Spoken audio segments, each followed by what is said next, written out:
Now, types of fiber cables. Optical fibers carry light signals down them in what we call modes. Now, modes describes the wavelength, which is color, the shape of light beam, and the path that light follows down the fiber, as shown here. One mode can travel straight down the middle of the fiber. Another mode can bounce down the fiber at shallow angles. Other modes can travel or bounce down the fiber at other angles or more or less steep, following the purple line. Now, a simple optical fiber, which is a single mode fiber, is what is described there. It's just a single mode which travels. It has a very thin core of about 5 to 10 microns in diameter. That's a small dot there. In a single mode fiber, all signals travel straight down the middle without bouncing off the edge.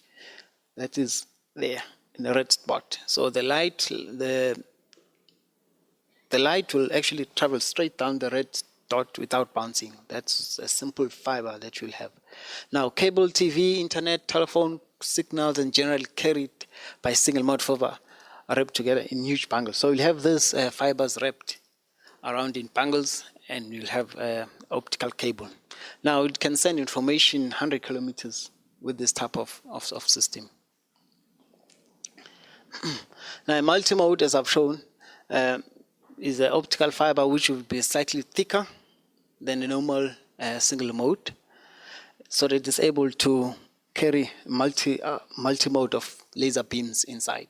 It's slightly different. Now, how do a fiber optic cable carry information between two places using entirely optical or light-based technology? So suppose you want to send information from your computer to your friend's house down the street using fiber optics. Now, a computer usually has what we call computer language, which is zeros and one. Now, it's an ASCII, which stands for American Standard Code for Information Interchange. It's a code which represents text in computers, the zeros and one. Now, in computer, a zero will be represented by that string of zeros and one. That's what the computer will understand. And even letters, capital letters and also small letters, they're all represented by the zeros and one, which we call binary code. Now, for one to be able to send a binary code through a fiber, it must first be turned into an electrical signal of on and off, which will actually drive your laser, in a sense. Now, that would be like your transmitter. Now, the transmitter will actually drive a laser. It will switch it on and off, just like I'm doing here, and then you'll couple your transmitter into an optical fiber. You'll think of this as just being an optical fiber, whereby you'll have a point where your signal is on and the signal is off, representing the code, the binary code that you have.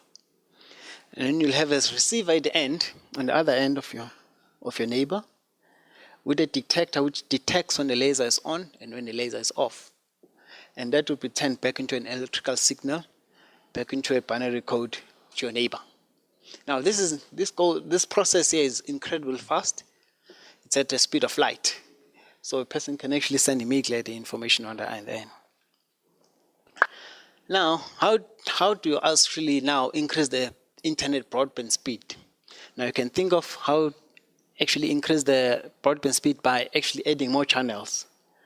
That is, if you think of someone is sitting on a computer or many computers sending in different information, you'll have a transmitter also again, encoding, basically turning the binary code into an electrical code with a light source, which is coupled to a fiber with many streams.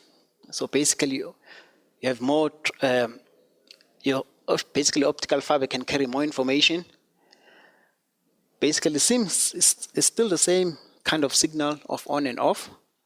We are able to detect and actually send the more data on the other end just by increasing the capacity of the fiber.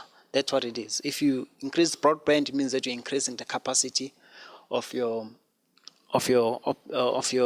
internet cables.